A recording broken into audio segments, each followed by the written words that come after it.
नमस्कार। आज एक बड़ा ही दिलचस्प नंबर है हमारे सामने, 786। हाँ, 786। आपने भी इसे कहीं ना कहीं देखा ही होगा, मुझे लगता है शायद किसी दुकान पर या किसी गाड़ी पर। हाँ, बिल्कुल, किसी नोट पर भी शायद दिख जाता है कभी कभी। सही।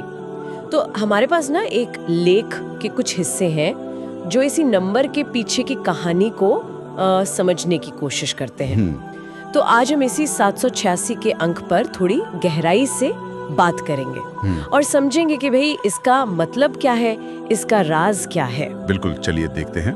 तो शुरुआत करते हैं। देखो, इस लेख में जो पहली बात सामने आती है वो ये है कि 786 को इस्लाम में एक बहुत ही अहम पाक जुमला है ना जी, बिस्मिल्लाहिर्रहमानिर्रहीम। हाँ, बिस्मिल्लाहिर्रहमान अल रहीम, उसका एक क्या कहते हैं संख्यात्मक रूप माना जाता है, न्यूमेरिकल रिप्रेजेंटेशन। सही।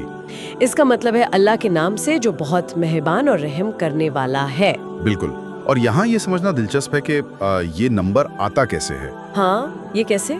दरअसल अरबी भाषा में एक पुरानी पद्धति है जिसे अबजद कहते हैं। अबजद? अच्छा। हाँ, अबजद। तो इस सिस्टम में क्या होता है कि हर अरबी अक्षर का एक संख्यात्मक मान, मतलब एक न्यूमेरिकल वैल्यू तय है। ओके, हर अक्षर की एक वैल्यू। जी।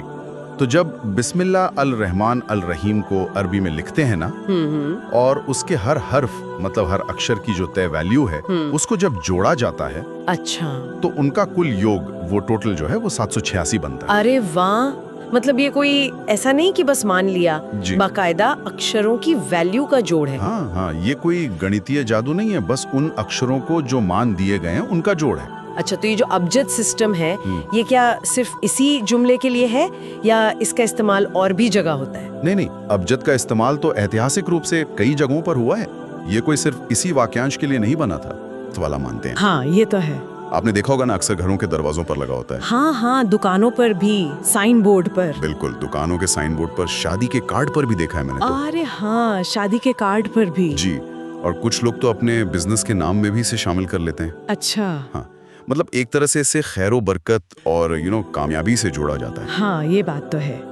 ये दिखता तो काफी जगह है, ये तो मानना पड़ेगा। लेकिन यहाँ एक पेच है ना, जिसके बारे में लेख बिल्कुल साफ इशारा करता है। वो ये कि मतलब ये इतना पॉपुलर है, इतना दिखता है, लेकिन इसके बावजूद इस्लाम की जो पाक किताब है, कुरान शरीफ, जी, कुरान, उसमें इस 786 नंबर का कहीं कोई जिक्र नहीं मिलता है। बिल्कुल सही कहा आपने। लेख के शब्द है कि इसका कुरान में कोई खास जिक्र नहीं है, मतलब इसे कोई मजहबी हुक्म या जरूरत नहीं माना जाता। यही बात है, और यही इस मामले को और रोचक बनाता है मेरे ख्याल से। कैसे? देखिए, लेख इसे मजहबी फर्ज या कोई धार्मिक आदेश नहीं कहता, बल्कि इसे एक लोकप्रिय परंपरा या कह लें कि पॉपुलर ट्रेडिशन कहता है। अच्छा, पॉपुलर ट्रेडिशन। हाँ, जो कुछ मुस्लिम तबकों में, कुछ समुदायों में काफी ज्यादा फैली हुई है। तो अगर हम पूरी तस्वीर को देखें इस जानकारी के आधार पर, तो 786 एक अहम इस्लामी इबारत बिस्मिल्लाह का एक किस्म का शॉर्टकट या कोड बन गया है। हाँ, एक कोड की तरह। बिल्कुल, जो अक्षरों के संख्यात्मक मान यानी उसी अबजद प्रणाली पर आधारित है, और इसकी जो अहमियत है वो मजहबी किताब से ज्यादा सांस्कृतिक और रिवायती है, मतलब कल्चरल और ट्रेडिशनल ज्यादा है। अच्छा, तो मतलब इसका बेस मजहब से ज्यादा कल्चर में है। हाँ, लेख तो यही इशारा कर रहा है। तो मुख्य बातें क्या निकल कर आई? एक, ये बिस्मिल्लाह को दर्शाता है। ठीक है। 2, ये अरबी अक्षरों के अबजद मान का योग है।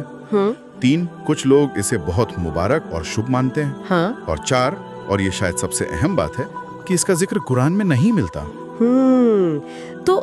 तो फिर इन सब बातों का मतलब क्या निकलता है? मतलब ये हमें सोचने पे मजबूर करता है ना। हाँ, बिल्कुल, कि कैसे कोई चीज, जैसे इस लेख में 786 के इस्तेमाल के बारे में बताया गया है, वो किसी मजहब के अंदर इतनी अहमियत हासिल कर लेती है, इतनी पॉपुलर हो जाती है। हाँ, भले ही उसका सीधा जिक्र उस मजहब की जो बुनियादी, जो सबसे अहम किताबें हैं, उनमें न हो। सही सवाल है। ये जो लोकप्रिय रिवायतें होती हैं, ये आखिर अपनी जड़ें इतनी मजबूत कैसे कर लेती हैं किसी समाज में?